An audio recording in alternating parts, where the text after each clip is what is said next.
What turns a stadium into a fortress? It's not the bricks or the history. It's the atmosphere, the noise, the pressure that makes visiting teams tighten up, make mistakes, be down on points before they even run onto the pitch. For England, before the 2024 Six Nations, that question became urgent because Twickenham had lost the aura it once had. It was Welsh coach Warren Gatland who dropped a bomb in the press conference before their match against England. Wales were on a 9-year losing streak at Twickenham. You'd expect humility unless you knew Gatland. He is a notorious pot stirrer. He said, "I don't find it intimidating at all. It's about starting well and stopping the crowd singing Swing Low, Sweet Chariot too early. Silence them a bit. We're not afraid to go to Twickenham, I can promise you." That wasn't just confidence, it was a direct accusation. Twickenham had lost its edge, and he was right.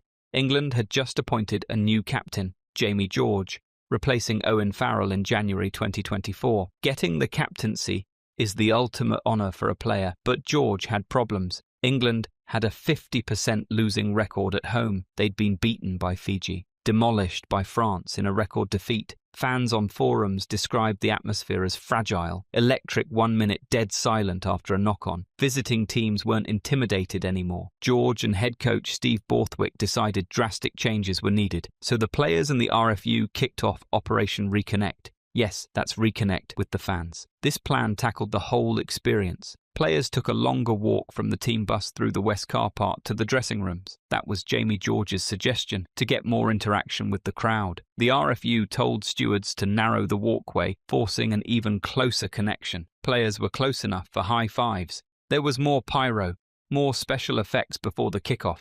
They pumped up the music during scrum resets to keep the energy from dipping. Hey Jude, Wonderwall. They showed more in-game stats on the big screens. Scrum and line-out success rates. After matches, players committed to staying out on the pitch way longer for autographs and selfies. And from the coach, a promise to play a more exciting attacking brand of rugby. England had been kick-heavy and territory-oriented for the World Cup. That style had taken them to the semi-final, but it compounded fan misery when losing. Now the promise was intent to play.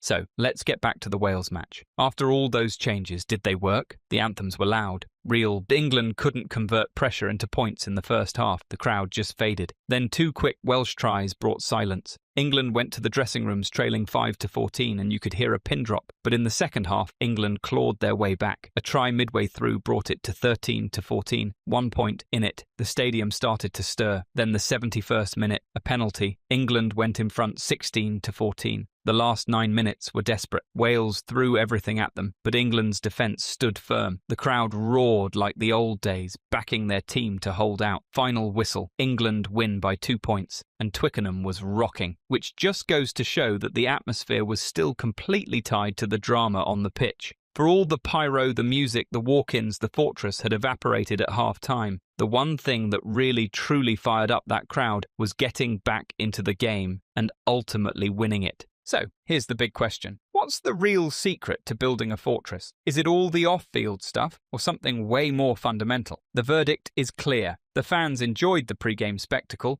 but the in-game atmosphere was completely at the mercy of what was happening on the pitch. All the pyro and playlists in the world can't replace one fundamental truth. Fortresses are built on wins, not how the team walks into the stadium. Atmosphere doesn't create victories. Victories create atmosphere. Give the crowd something to believe in, and they'll become the 16th man.